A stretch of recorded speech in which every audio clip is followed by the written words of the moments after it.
How to find ad settings on Messenger Lite. Hello guys, in today's video I'm gonna show you how to find ad settings on Messenger Lite. First thing, go to Messenger Lite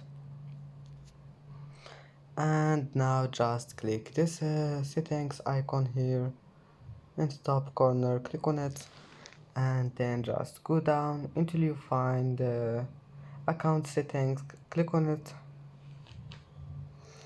and here just go down and you will find the ads. Here you can manage anything you want. Click on ad preferences and manage your topics or ad settings, and that's it for today's video.